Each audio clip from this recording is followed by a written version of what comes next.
My mother Sarah held the tickets for Hawaii. My father David set their suitcases on a patient's chair. I stood aside with a plastic cup of cold coffee. Tomorrow those tickets would mean nothing. The clerk at admissions called. Next. I stepped forward. He didn't raise his head. He pushed a clipboard through the slot. Sign here, here, and here, he said, tapping the boxes. Disinfectant lingered in the air, mixed with old carpet. Diesel from my hands smeared the pen. I signed every line. A nurse strapped the band around my wrist and checked my date of birth. My mother Sarah waved at my father David like travelers at an airport. He placed another bag on a marked chair. The volunteer at the desk looked away. I didn't ask them to move it. The plastic cup bent in my grip. Family with you? The nurse asked. They're here, I answered. They're busy. Pre-op in 20 minutes. No food, she said. I nodded and pressed the folder to my chest. Hot went to them. Cold stayed with me. My brother Mark leaned against the wall, thumbs on his phone. He didn't look up. His face glowed blue from the screen. Soon his name would be on papers he didn't understand. Sarah lifted the ticket sleeve. Gate C, plenty of time for brunch, she told David. He checked his watch and pocketed it. I stood by the sign. Line starts here. They stood in no line. The elevator dinged. An empty bed rolled out. The Ford F-150 key scraped in my pocket, heavy against my thigh. I thought about the sticky cup holder in the truck. And the 7-Eleven coffee I had left on the dash. I kept the key in my palm. The clerk called a name close to mine and looked past me. I raised my wristband. Here. He nodded, bored. Have a seat. The chair was still covered with their bags. The zipper spoke louder than words. A volunteer rolled a cart of water cups. He looked at Sarah and David. You with him? Sarah looked away. David checked his phone. No, I said. It's just me. The volunteer nodded and moved on. That silence carried further than any sound. Sarah leaned toward David. Send me a photo of the room. He smirked. Ocean view, or I'll complain. Mark typed another line on his phone. I watched the automatic doors open and close. Later their laughter would echo in a different hall. The nurse returned with a folder of consent forms. Someone to sign for you? She asked. No, I replied. Only me. My signature dragged across paper dusted with toner. Paper didn't care who left. A television above the vending machines showed a beach, silent and bright. My mother Sarah looked up and smiled faintly. My father David compared it to the brochure. A vending machine clicked, dropping a soda. I pressed the cup lid down until it cracked. It still wouldn't hold. Michael? The nurse called. Pre-op B3, she told me. You can bring one. I looked at my mother Sarah, my father David, and my brother Mark. They all looked at the clock. My breathing stayed steady. Sarah placed the ticket sleeve on her suitcase. David snapped a photo of the itinerary. Time to go, he said softly, not to me. Sarah turned her bracelet on her wrist. Mark kept typing. No one touched my folder. The volunteer stopped by again, handing out cups. Take 2 if you need, he said. I took one. Condensation wet my palm. Plastic rang softer than glass. Text us when you're out, Sarah finally said, her voice careful. David nodded at something behind me, not at me. We'll be in the air, but we'll check after landing. I'll let you know, I answered. The words fell. They didn't stay. The nurse tied a blue cap behind my head. Any metal on you? She asked. Just a key, I replied, and set it on the tray. It caught a strip of light. That strip would become a line they couldn't cross. Sarah took half a step and stopped. David held the ticket sleeve like a prize. Safe flight, I said. No one smiled. The elevator dinged again. The doors stayed open. I listened to the hallway. Sir? The nurse said, her hand light on my elbow. B3. I said. I knew. I left the plastic cup on the counter. Nobody claimed it. Heat had already chosen sides. I walked past chairs, luggage, and the TV beach. Sarah checked her watch. David scrolled his phone. They didn't follow. They didn't wave. The automatic doors opened for a couple with flowers. The hallway swallowed the lobby noise. In the pre-op room, the nurse pulled the curtain. I still heard suitcase wheels over tile. They slowed, then turned towards sunlight and glass. I looked at the tray. The key lay alone. Their silence was enough. The pump screen blinked. See cashier. I wiped the card on my sleeve and tried again. Same message. The man at the next pump watched me. Tomorrow this receipt would open a door. Inside the 7-Eleven the line was already 4 deep. Coffee lids clicked. Lottery pens scratched plastic. I held a 20 and the useless card. The clerk didn't look up. His scanner beeped for someone else. I kept my key in my pocket. Card trouble? A guy behind me asked. I nodded once. Cash is fine, I said. The clerk took the 20 and counted slow. Coins hit my palm harder than needed. Plastic rang softer than glass. Outside, heat pressed against the Ford F-150 door. The hinge creaked when I pulled it open. Old soda made the cup holder sticky again. I set the fuel receipt next to yesterday's slip. Small papers held heavy weight. I drove to the back lot behind the store. A box truck had already backed to the dock.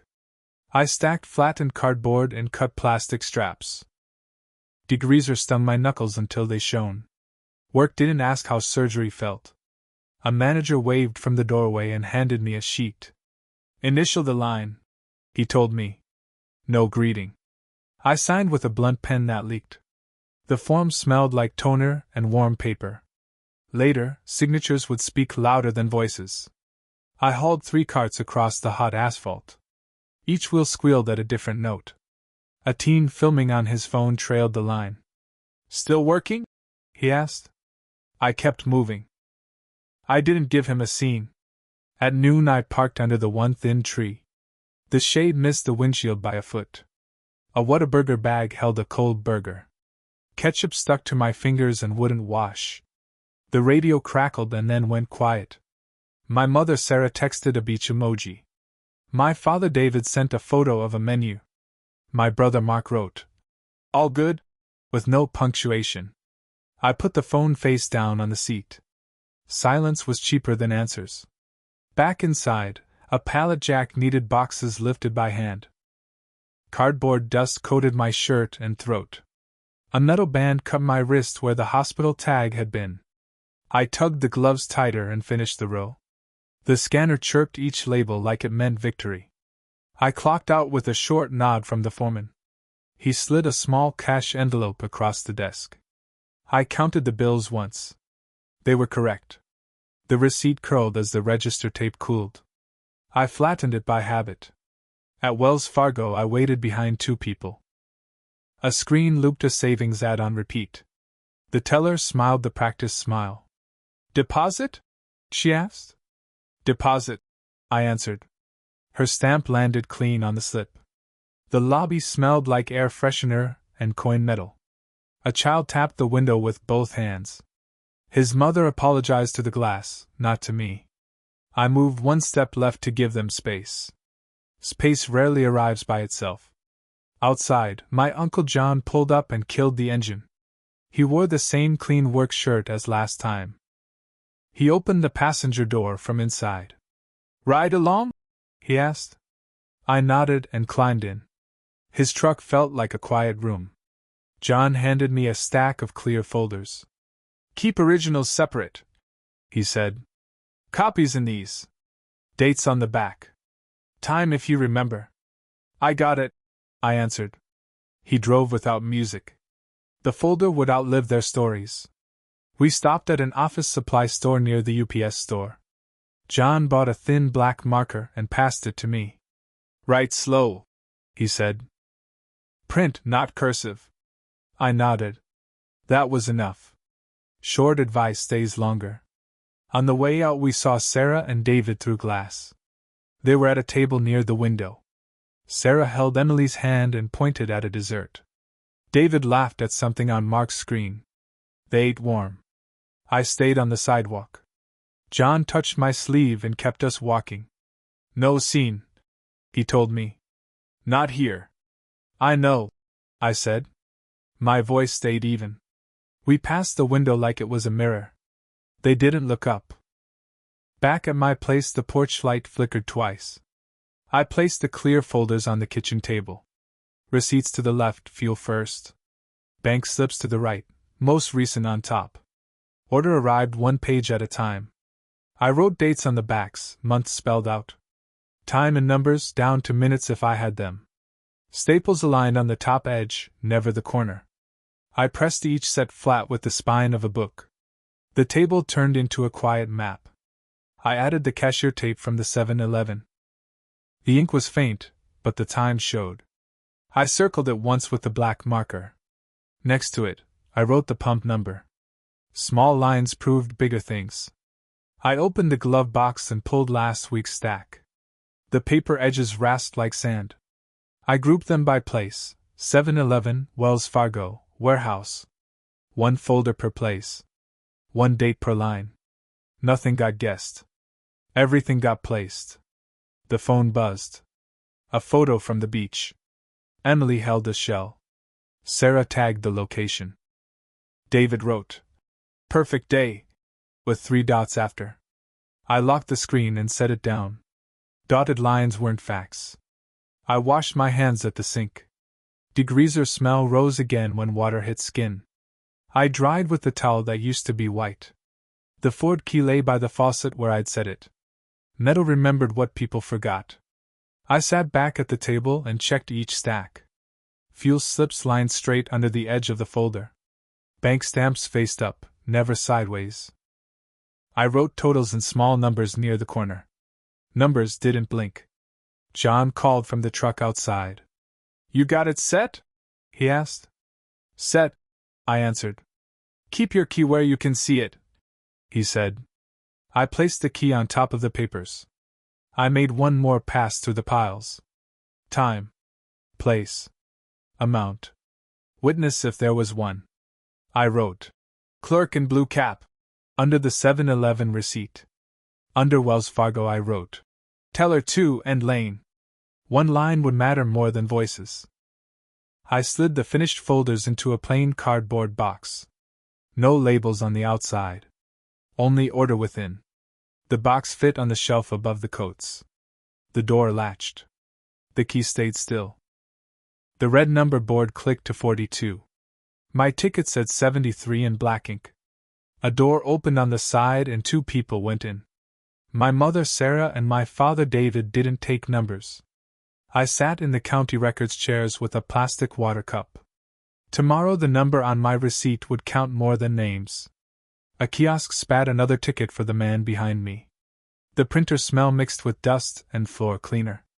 A child tapped the glass display with both hands. I kept my folder closed and my key in my pocket. The clerk called, 68. I stayed still. A woman next to me asked the volunteer for help. "Public records?" the volunteer said. "Civil window, down the hall." I waited for my turn, not my last name. The board clicked to 71. The clerk in my lane wore a badge, A. Ramirez. He stacked forms in even piles, edges aligned. He didn't look up unless a number matched. 73 lit red. I stood and walked forward. "Name?" he asked, hands already moving. "Michael," I answered. "Public record request." He slid a request sheet and a dull pen. "Print. No cursive. 1 request per line." I wrote dates, full months, and plain titles. The pen dragged on warm paper. The toner smell rose when he fed the copier. He said, "Per page fee. Cash or card." Paper didn't care who I was. I paid with a card that beeped twice. The little printer kicked out a receipt and died. Ramirez smacked the side panel once. It woke. He stapled the receipt to my request with 1 clean bite. Small bites held heavy weight. ID, he said without looking up. I slid my license under the glass. He copied it and kept the copy straight. 10 minutes, he said. We pull in order. Order wasn't the same as fairness. I moved to the standing counter by the wall. A man in a blue cap filled a form beside me.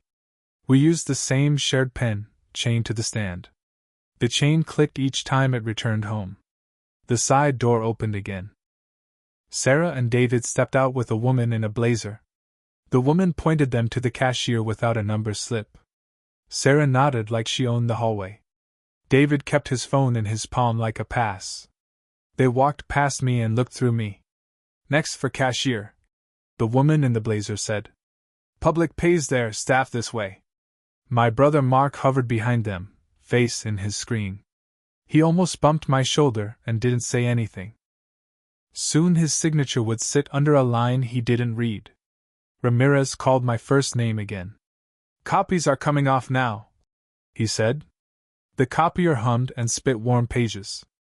He fanned them once to cool the toner. Initial the bottom corner on each.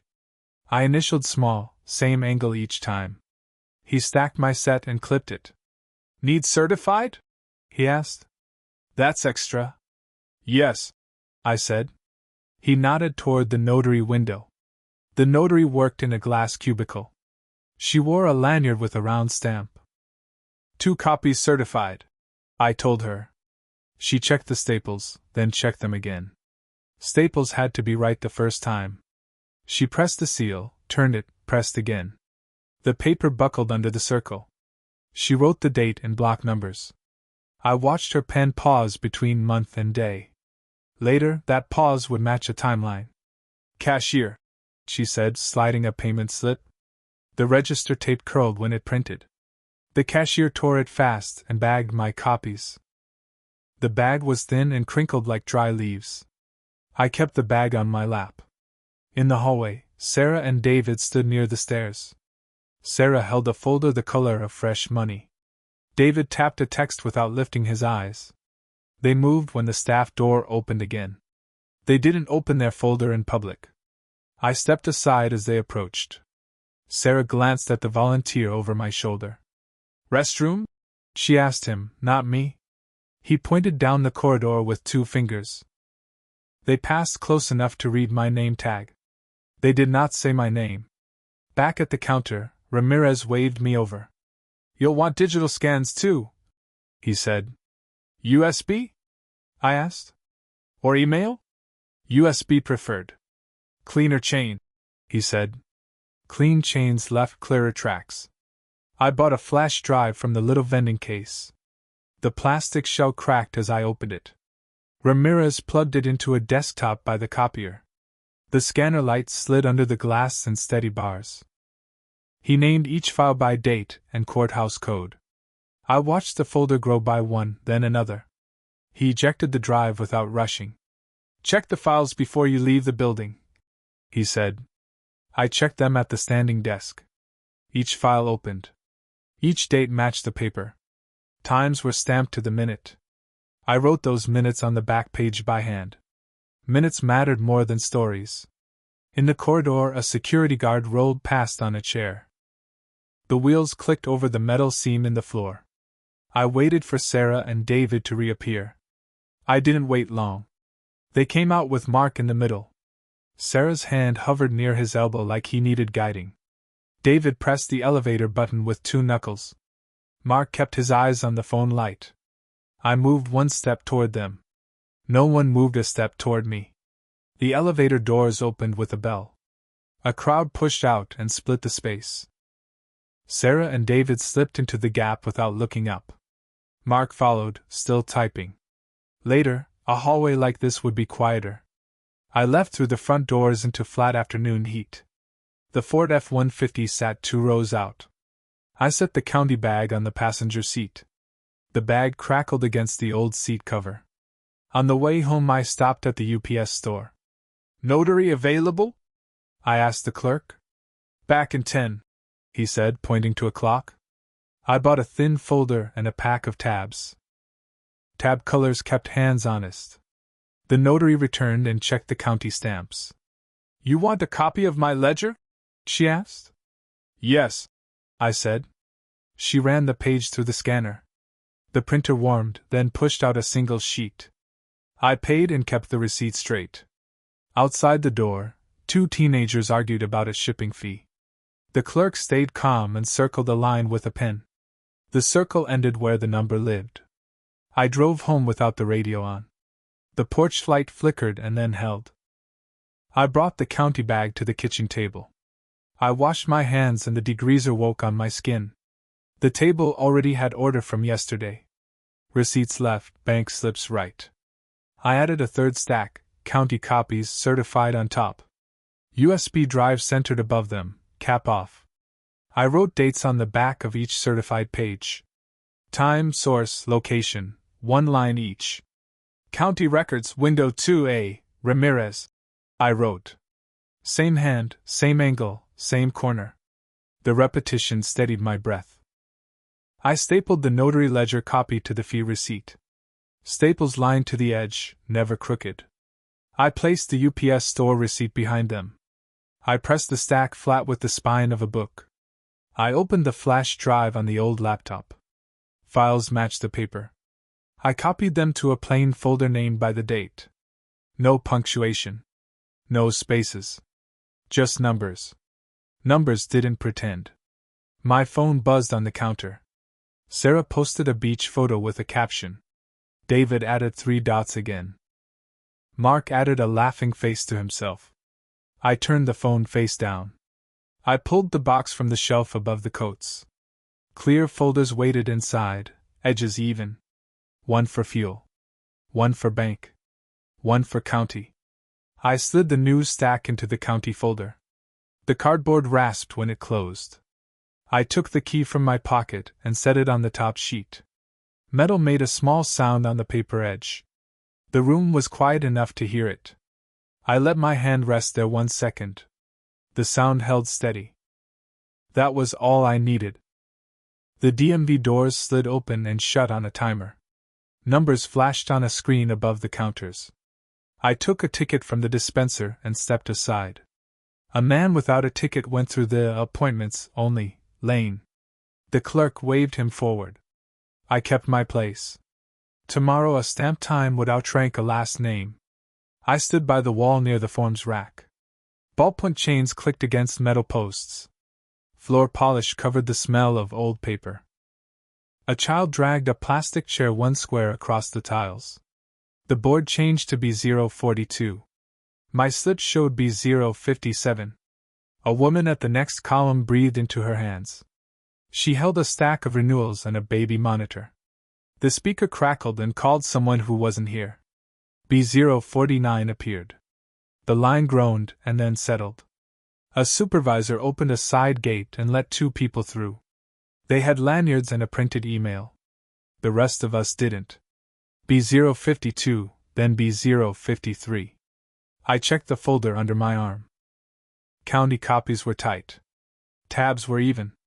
My key pressed a circle into the manila cover. B057 lit, and I walked to Windows 6. The clerk's nameplate read H. Monroe. He squared his stack and leveled his stamp. Purpose? He asked, eyes on the screen. Certified address confirmation. Date stamp, I said. Form? He asked. I slid it under the glass. He tapped twice, then turned to the dot matrix. The printer hammered lines into the page. Warm paper slid out with a chemical smell. Small heat traveled farther than talk. Signature here, he said, pointing with the stamp. I printed my name, slow and clean. He lined the seal and pressed once. The date landed black and sharp in the corner. Later, that corner would matter more than faces. Fee at the cashier, he said. Next. I moved to the pay window and waited again.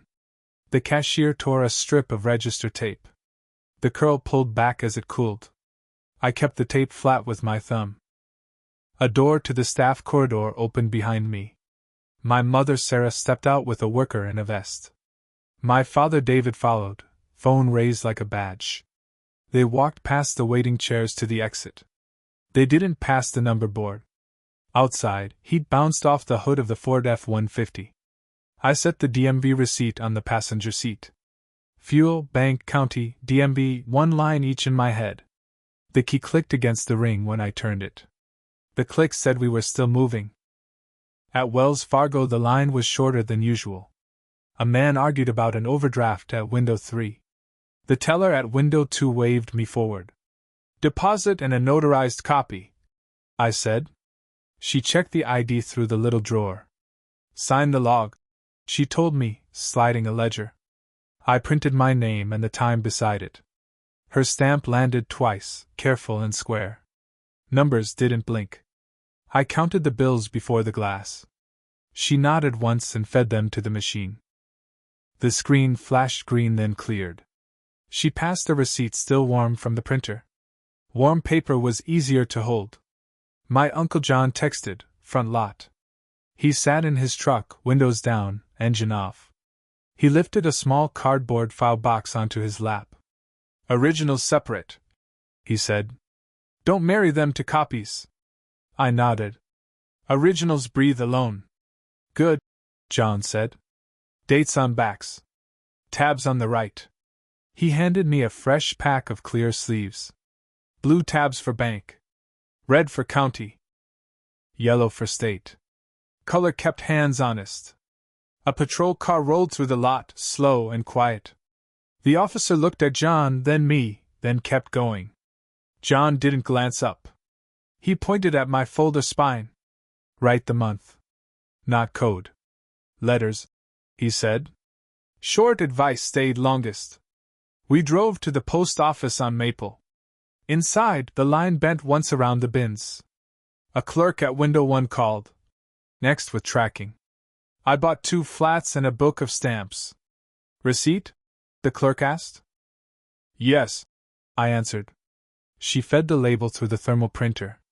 The strip came out clean and black. I circled the time with a borrowed pen. The circle ended where the number lived. A woman at window 3 asked for help with forms. The clerk leaned over and filled the date for her. Her thank you was soft and quick. No one offered anyone a chair. I stepped aside and used the lobby copier. It smelled like hot dust when the light moved. I copied the DMV page at 1:1. The toner left a faint gray edge near the staple. Staples had to land with purpose. Back at the Ford, the first labeled the new sleeve. State, DMV, address, B057, Windows 6. The marker bled slightly on the tab. I let it dry before sliding the page in. Dry ink didn't smear the truth. On the way home, I stopped at Walmart for a binder. A small aisle carried school supplies year-round. I chose the plainest black they had. No pockets. No slogans. No zipper. The house held still when I opened the door. I set the box from John on the table. Fuel folder left. Bank folder right. County above. The new state sleeve below them, space to breathe. Order arrived one spine at a time. I wrote the date on the DMV original, back lower corner. Time, window, clerk name, one line each. H. Monroe, Windows 6, B057, 2:14 p.m. Same hand, same angle, same ink. Repetition steadied my breath. I moved the certified copies into a second sleeve. Blue tab for bank. Red for county. Yellow for state. I tucked the warm Wells Fargo receipt behind the ledger copy. Each staple faced the same direction. Nothing crossed nothing. The phone buzzed. A group text lit the screen. Sarah sent a selfie from an outdoor bar. David wrote 3 dots and then nothing. Mark added a thumbs up to his own message. I put the phone face down. The kitchen clock ticked 3 times. Outside, a delivery truck hissed and settled. I laid a blank page on the table and drew a grid. Rows for date, source, witness, cost. Grids didn't need permission. I filled 3 lines with today's entries. 7-Eleven witness. Clerk in blue cap. Wells Fargo witness. Teller 2 and lane. DMV witness. Windows 6H, Monroe. The pen tip scratched steady on the paper. A knock came at the door and stopped. I opened it to find my grandmother Ruth. She held a paper bag and a small smile.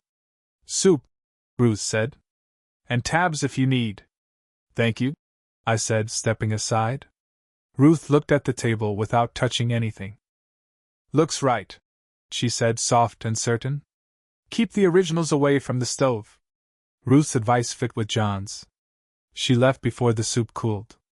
I ate standing up, light on the salt. The phone buzzed again and fell quiet. I let it buzz. Silence was cheaper than answers. I took the cardboard box from the chair and sat. Inside, the sleeves lined up like small windows. I stood the state set behind the county set. Bank stayed on the right, blue tabs forward. The spine scraped the table just once. I opened the glove box binder I'd started yesterday. Fuel totals matched the receipts line for line. Bank deposits matched the ledger stamps. State entries matched the clerk's corners. Numbers didn't blink. I cut 2 strips of masking tape and wrote months on them. June for yesterday. July for today. I stuck them on the binder edge stacked clean. No slant. No air bubbles. Straight lines lived longer. The sun dropped behind the roofs across the street. I turned on the kitchen light and kept going. 2 more copies, 2 more initials, 1 more staple. I pressed each set flat with the spine of a book. Small weight kept pages honest. The front door opened without a knock. John stepped in and looked at the table. He didn't sit. He pointed to the box. "Top shelf. Dry side. Away from vents." "Under the coats," I said. "Left corner." "Good," he said. "Originals breathe alone." He tapped the binder once with 2 knuckles. "Soon you won't need to say anything." Soon, paper would talk without me. He left the way he came. I stood and carried the box to the hall closet. The shelf boards were cold and straight. The box slid back until it touched the wall. The wall didn't move. I came back to the table and cleared the loose pens. I capped the marker and squared the sleeves. The DMV ticket went into a small envelope. B057 faced out through the paper window. Faces didn't matter. Numbers did. I took the Ford key from my pocket and set it down. Metal ticked once against the laminate. The room held the sound and then let it go. I closed the closet door until the latch caught. The latch held. The box stayed. The hall was bright and crowded. Balloons said "Happy Birthday, Emily" across the far wall. My mother Sarah stood near the cake with a glass flute. My father David held the mic and practiced into the air. I carried a plastic tray from the kitchen to the tables. Tomorrow the mic would not help them. Emily ran past with a paper crown. She hugged Sarah and pointed at a sparkler. David laughed and tested the mic again. Feedback chirped. Guests turned and then forgot it. I set down plates and checked the cold salads. Plastic bent where glass didn't. The caterer handed me a tub of ice. "Fill the coolers out back," she said. "Yes," I answered, and pushed through the swinging door. The alley smelled like grill smoke and wet cardboard. I cracked the cooler lids and poured until my hands numbed. Inside, the applause started for something I didn't see. I went back in with a pan of rolls. A woman in a blue dress blocked the path. "Staff this way," she told me, moving her arm. I turned toward the side aisle without stopping her. Mikey knocked my thigh in my pocket. Small sounds travel farther than speeches. David tapped the mic twice. "Friends, we celebrate our Emily tonight," he said. "Granddaughter, sunshine, perfect year." Sarah lifted her glass and watched the phone camera. My brother Mark raised his cup without looking up. Their smiles were for the lens, not the room. I placed the rolls near the end of the buffet. A boy reached for one and dropped tongs on the floor. I picked them up and wiped the hinge. The butter tray slid and hit my wrist. A smudge stayed. I didn't wash it off. "Hot food first," the caterer told me quietly. I lifted chafers from the warmer. Steam burned my fingers through the towel. Chicken cooled fast when the lid fell back. I moved the line along, 2 plates at a time. People said thanks to the table, not to me. Warm went to them. The rest stayed warm enough. Ruth stood near the far chair, hands folded. My grandmother's eyes met mine and held steady. She pointed once at a stack of napkins. I straightened them. She nodded, small and sure. Ruth didn't take a plate yet. Ruth's nod would outlast the toasts. Emily climbed up on a chair for a photo. Sarah moved a glass out of frame. David angled the mic toward the corner. Mark filmed vertical and walked backward into a chair. Someone laughed. It wasn't for me. I stepped aside and checked the clock on the wall. Cake in 5. Sarah called over the room. Speech first, David added, tapping the mic again. Feedback chirped a second time, thinner and higher. The caterer handed me the cake server. Stay near the table, she said. They'll need you. They needed hands, not names. I went to the kitchen for more forks. The light flickered above the sink. A box of plastic cutlery split when I lifted it. Forks scattered across the tile with a dry rattle. I crouched and filled the tub, one handful at a time. Later, a smaller rattle would matter more. Back out front, David cleared his throat. Emily is our joy, he said into the mic. He told a story about a school play. He thanked Sarah for decorations and everyone for coming. He didn't say my name. Omissions stay cleaner than lies. The caterer nodded. I cut the cake. I wiped the blade after every 2 slices. Frosting stuck to the towel and cooled like glue. Emily chose the corner with extra icing. Ruth waited until the children were served. I handed Ruth a plate with a fork. Thank you, she said, quiet enough for me only. She took 2 steps aside and stood near the exit. Sarah came close for a photo with Emily. Hold the plate up, Sarah told her gently. Ruth lifted it without smiling. I saw Emily's eyes jump to the camera light. I carried more plates to the back table. A man waved his glass near my shoulder. Refill? He asked, not seeing my face. I nodded and took the bottle from the cooler. Cold slid down my wrist onto the floor. I wiped it with the heel of my hand. Mark drifted near with his phone still raised. Thanks, man, he said without focus, stepping around me. His elbow knocked the plastic forks again. They clicked and settled against the table leg. He didn't notice the sound. Soon his thank you would be a signature. David invited toasts and handed the mic to Sarah. She talked about Emily's laugh and summer plans. She lifted her flute. The glass rang light and clean. I stacked used plates on a tray and turned sideways. The path between chairs stayed narrow and slow. The navigator in my head found the kitchen door. I stepped outside for air by the dumpster. Traffic from the highway hissed behind the fence. I opened a 7-Eleven coffee from the passenger seat. It had cooled to warm, then cooled again. I drank twice and put the lid back on. Silence cost less than being right. A text buzzed from John, quiet wins. I replied with a single period and locked the screen. I breathed through my nose, counting to 5. The night smelled like charcoal and cut lemons. I went back inside before anyone asked. No one asked? Sarah posed Emily by the gift table. David adjusted the mic stand, then forgot to let go. Mark filmed Ruth carrying 2 plates to 2 children. Ruth moved slow and stable, not spilling frosting. I set new forks near the front and stepped back. Mikey pressed the fabric hard against my leg. A man at the bar asked, "Family or staff?" "Just helping," I answered.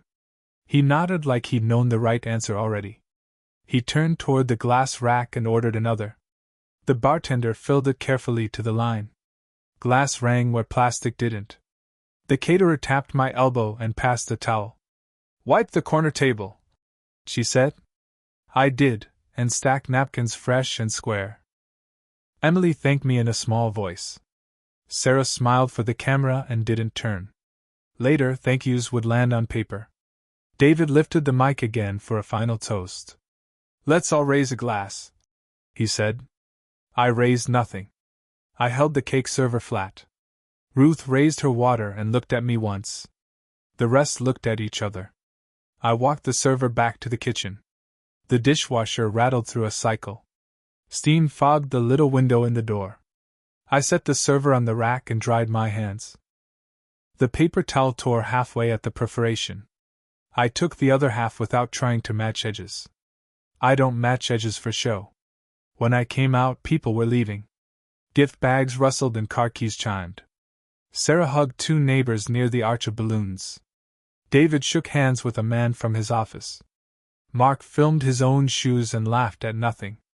Emily stood with Ruth, crown crooked.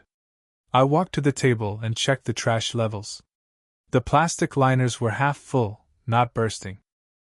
I tied each one neat and replaced the roll. The caterer signed the invoice at the corner. I initialed under her line. Small initials travel far. David tapped my shoulder and didn't meet my eyes. "Thanks for the help," he said to the air. "Sure," I answered. Sarah said, "We'll settle extras with the vendor tomorrow." She didn't ask what extras meant. I folded the cloth and stacked the trays. Ruth joined me near the door. "Emily liked the corner piece," she said. "I saw," I told her. Ruth touched my sleeve once and let go. Her touch stayed longer than words. She moved to the exit with Emily's backpack. The caterer rolled a cart to the dock. I held the door and secured the ramp pin. Metal squeaked and then locked in place. She wheeled the crates onto the truck and nodded. "Clean work," she said. That was enough. Clean mattered more than thanks. Outside, the highway hummed and lights blinked steady. I walked to the Ford F-150 and opened the door. The seat held a folder with colored tabs. I didn't open it. I didn't need to. I set my phone face down on top. I took the key from my pocket and looked back once. Inside, Sarah posed with balloons. David folded the mic cord. Mark waved his phone at the ceiling for a signal. Ruth carried out 2 extra plates, one in each hand. Emily followed, crown slipping, steps careful. I waited for the last voice. It didn't come. I turned the key and listened to the starter catch. The radio came on low and then went quiet. I watched the door close in the side mirror. The latch clicked against the frame and held. The engine idled. The key stayed steady. The lobby smelled like toner and carpet glue. A receptionist slid a visitor sticker across the glass. 2 men in suits walked past the line to the inner door. I stood with a plain folder and a plastic water cup. The attorney's name was etched in brass above the hall. Tomorrow a seal would speak louder than a story. "Client for Reynolds," the receptionist called. I lifted my folder so she could see the tabs. "Have a seat," she said, eyes back on her screen. The copier behind her warmed and began to hum. I kept my key in my pocket. A woman in a gray blazer opened the inner door. "Reynolds," she said, and I stood. Her shoes clicked once per tile to the conference room. The room held a long table and a quiet printer. Paper didn't blink. The attorney, Reynolds, shook my hand and Saturday. "Let's align facts to documents," he said. "Dates, amounts, witnesses, and certified copies." I set the box on the table and opened the lid. Cardboard rasped across the table. "Start with hospital," he said, flipping a legal pad. I laid out the admission wristband photos and forms. He checked the timestamps against my written notes. 20-minute pre-op gap matches the record, he said. Small gaps can carry a case.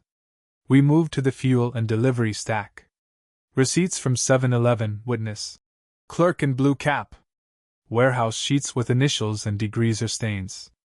Reynolds circled 2 lines and drew an arrow. Arrows kept people honest. "Bank next," he said, turning the tap to blue. Wells Fargo deposit slips faced up, dates in a column.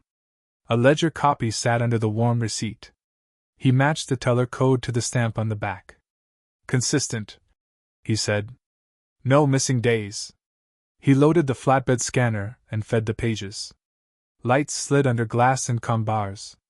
The machine named each file by date and tag. He saved twice to a folder on his desktop. Digital mirrors paper, he said. County records, I said, and slid the red tab. Certified copies with the seal deep in the corner. Notary ledger page from the UPS store, clean ink. He measured the embossed ring with a clear ruler. Later, a circle edge would decide timing. Reynolds drew a box on the legal pad. Outreach goes here, he said, writing 3 names. Sarah. David. Mark. Official contact only, he added, underlining once. Official meant a record existed. His paralegal entered with a stapler and 2 envelopes. She wore a lanyard with a badge and a pen. Mailing labels ready, she said, placing them straight. Reynolds nodded and pointed to the stack. Certified letters, he said. Return receipt requested. I read the first letter line by line. Dates matched lines I had written at the table. Locations matched signs I had stood under. He added the window numbers in the right margin. Numbers beat adjectives every time. The paralegal bracketed the attachments list in pencil. She clipped each set with a single clean bite. The staples sat level, not twisted. She pressed them flat with the heel of her hand. Staples had to land with purpose. We paused when she finished the second envelope. Reynolds checked both addresses against my notes. He adjusted one apartment number by a digit. Never give them a return word, he said. 1 digit can kill a line. Middle of the meeting, my phone buzzed face down. A group text flashed, family, on the screen. I turned it over and slid it under the folder. Reynolds didn't ask. He circled the next paragraph. Later, replies would arrive where signatures had to. Registry next, he said, pulling a green tab. He dialed a number and put it on speaker. A clerk answered with a department name and a date. Reynolds read our case caption in even meters. The clerk asked for document IDs. I recited the county codes from the certified pages. He repeated each code back into the line. A keyboard clacked in the background, quick and sure. Confirmed, the clerk said. We have matching entries. Reynolds wrote the time on the pad, underlined twice. He asked for the clerk's full name and window number. Window 4, the voice said. Allen. Names were optional. Numbers were not. We ended the call. The printer warmed again. He printed a call summary and stapled it to the pad. The staple bit the top edge without bending. He slid the sheet across for me to initial. I wrote small and straight. Now delivery, he said, tapping the envelopes. He weighed each one on a small scale. Postage printed on a narrow thermal strip. The strip curled and then settled as it cooled. He circled the time on each strip. We walk these to the post office, he said. Get the acceptance scan, not just the stamp. I closed the box and held the lid down. The receptionist buzzed us through the front hall. Outside, heat pressed on the sidewalk. We crossed to the UPS store for a clean counter. The clerk nodded. He knew Reynolds by last name. Certified, return receipt, Reynolds said, sliding the envelopes. The clerk peeled barcodes and placed them straight. He fed each into the scanner and read the numbers. Tracking live, he said, and printed the acceptance slips. Reynolds checked the times against his watch. Times matched the minute. He handed me the tracking receipt. Take a photo, he said. Cloud and local. I took 2 photos, then another of his watch face. He smiled without showing teeth. Good. We stepped outside and walked 1 block more. The main post office doors opened with a push. A supervisor stamped the acceptance log in blue. Anything fragile? She asked. No, Reynolds answered. Blue beats black on certain pages. We left and stood under the edge of shade. Traffic hissed along the avenue. Reynolds looked at the folder under my arm. You've done the heavy work, he said. The heavy work sat on paper. My phone buzzed again. A photo glittered on the screen. Sarah held a drink with a slice of fruit.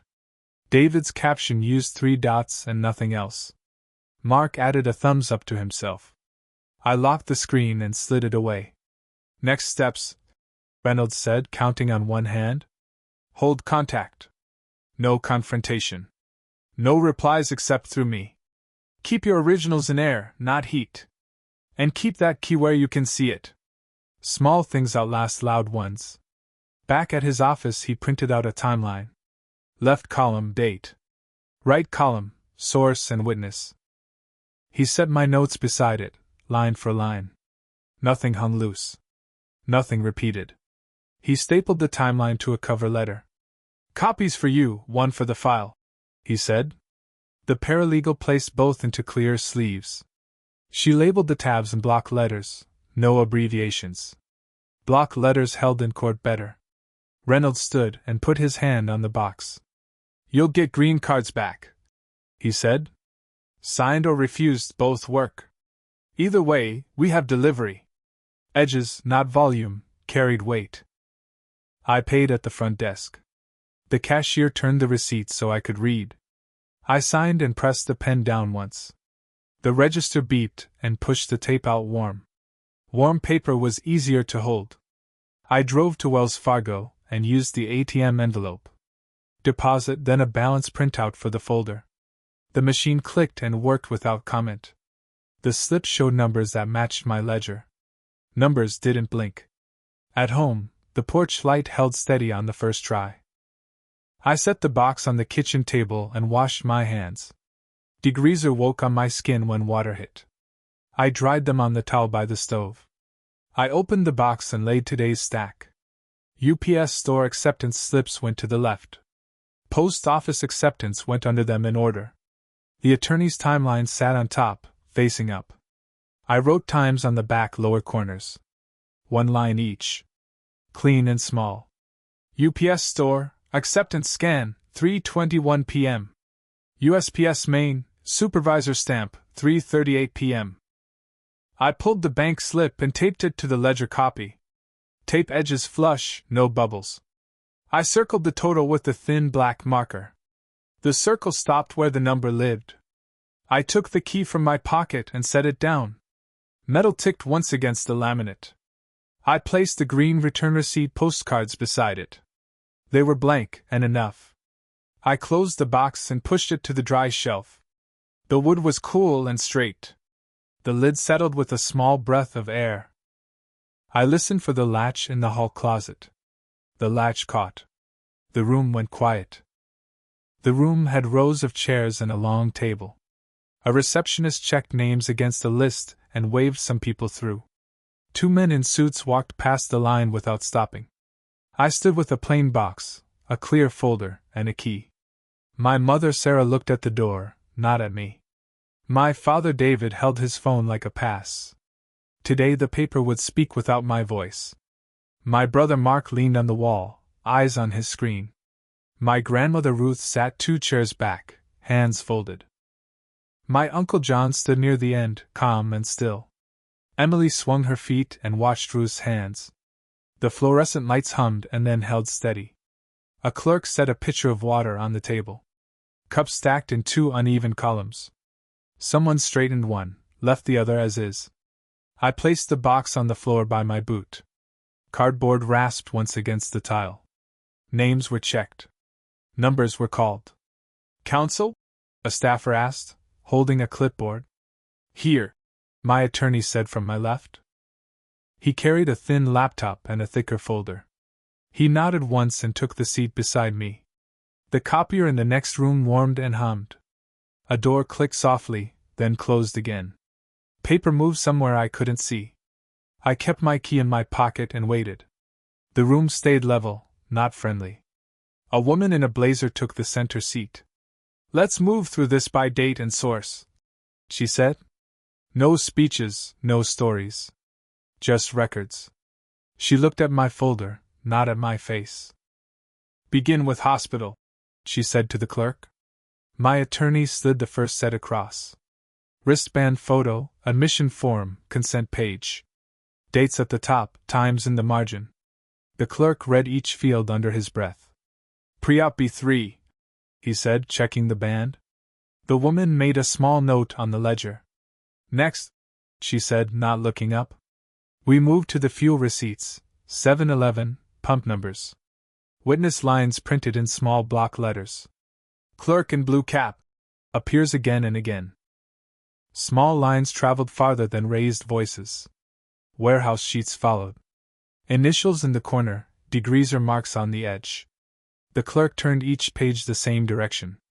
He stacked them clean and square after reading. Time entries match higher logs, he said.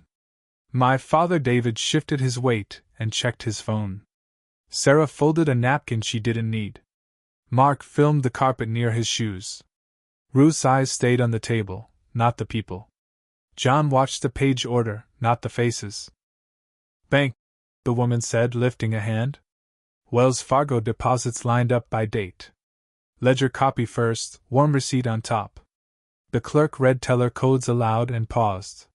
He traced one stamp with his finger and nodded. Numbers didn't blink. County records, my attorney said, sliding the red tab. Certified copies landed with the seals showing. The notary ledger from the UPS store sat underneath. The woman lifted a clear ruler and checked the embossing. Her pen tapped twice on the timeline next to her. Later, a single corner would carry half the weight. State registry confirmation, the clerk said next. Call summary stapled to the pad, window 4, Allen. Time underlined twice in black ink. He read the window number again for the record. The staple held the top edge without bending. The room stayed quiet. The air stayed dry. I rested my hand on the box lid once, then moved it. The key pressed against the pocket seam and settled. My breath matched the copier's slow rhythm. Paper moved. That was the sound I trusted. The woman turned to Sarah and David. Do you dispute receipt of these notices? She asked. Sarah looked at David. David looked at his phone. We didn't see dates, David said. They arrived when we were traveling. Tracking shows acceptance, the clerk answered. He read the codes from the acceptance slips. The times matched by minute, not by guess. He placed each slip face up and kept them straight. The thermal print looked dark and even. My attorney opened the laptop and mirrored the folder. Files named by date and courthouse code. He clicked 2. The scans showed without delay. The woman compared the screen to the paper. Clear, she said. Proceed. Mark leaned towards Sarah's shoulder. Can I say something? He asked. Answer questions, the woman said, eyes on the page. No more. Mark's phone went face down, reluctantly. Do you contest these addresses? She asked Sarah. Sarah swallowed and nodded too late. David tried to smile and didn't finish. Ruth looked at Emily and then at me. John didn't shift at all. My attorney pointed at the timeline. Dates in left column, he said. Source and witness in right column. He didn't raise his voice. He traced 3 lines with the back of his pen. Small tools did all the work. The woman asked for signatures on 2 acknowledgments. The clerk set them side by side. He lined the corners with the table edge. Initial here, here, and here, he said. His pen stayed in his hand until they signed. Sarah printed her name in careful letters. David pressed too hard and then eased up. Mark signed with a fast motion and paused. The clerk checked the forms and stamped them once. The stamp landed clean and far from the margin. The room changed weight. My attorney slid the final set forward. Notices, tracking, acceptance, and the cover letter. He spoke 3 dates in order and stopped. The woman added a short note and capped her pen. She looked at me for the first time. Anything to add? She asked. No, I said. The documents cover it. She nodded once and turned to the clerk. Make copies for the file and the parties. The copier in the next room started again. Later, a short sentence would close the loop. The clerk returned with warm paper stacks. He separated them by name and set them near edges. Michael, he said, sliding mine to the center. Sarah and David, he added, turning theirs left. Mark, he said, keeping his voice even. I let the warmth leave the top page before I moved it. The toner smell rose and then faded. My key pressed against the pocket seam again. I took the box handle and stood. The chair legs didn't scrape. I had lifted slightly. Sarah reached for David's copy and missed the corner. David watched the woman instead of the page. Mark rechecked his signature and said nothing. Ruth stood, slow and steady, and waited. Emily held her empty paper cup and stared at the seal. The woman closed the ledger. Record reflects receipt and acknowledgement, she said. Contact continues to counsel. Her tone didn't change for anyone. She stood. The room stood with her. In the hall, the air felt cooler by 1 degree. The vending machine rattled and then went still. My attorney checked the acceptance slips again.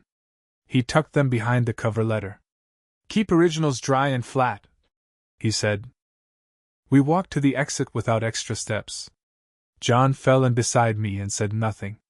Ruth moved with Emily 2 paces back.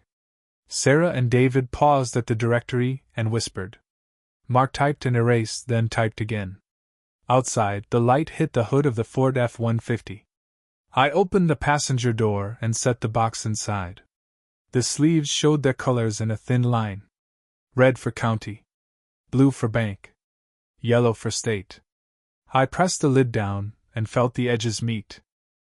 Ruth came to my side and handed a small bag. Sandwiches, she said. In case the day runs long. Thank you, I said. Ruth looked at the box, then at my hands. Looks right, she said. Keep it that way. Emily tugged Ruth's sleeve and waved once. Her crown from the party was gone. Her eyes went from the box to the key. She asked nothing. Ruth guided her back to the shade. My attorney leaned in the open window. You're done for today, he said. Watch the mail. Don't answer direct. I nodded. He glanced at the folder tabs. Good order, he said. He meant it. Sarah and David stood under the portico, not leaving. Sarah checked her phone and frowned. David scrolled and then pocketed it. Mark lifted his screen and filmed the parked cars. None of them looked at the box. We pulled away slow, John behind me in his truck. A 7-Eleven sat on the corner, green sign steady. I didn't stop. The coffee could wait. The light turned green and stayed green.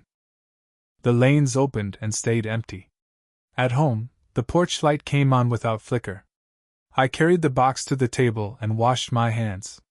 Degreaser woke on my skin when water hit. I dried them with the old towel by the stove. The kitchen clock ticked once and then twice. I opened the box and checked each stack. Hospital first, then fuel, bank, county, state. Acceptance slips aligned to the right edge. The timeline sat on top, dates clear and even. I wrote today's time on the back lower corner. I took the key from my pocket and set it on the lid. Metal made a small sound and then went quiet. I looked at the door and listened. Nothing moved. Nothing asked for more. The room held its shape. Linda texted, home in 20, Emily wants spaghetti. I answered, pots on, keys up. The phone face down, the burner on low. Water began to tick against the pot. The box stayed where it belonged. The stove clicked. The key stayed still.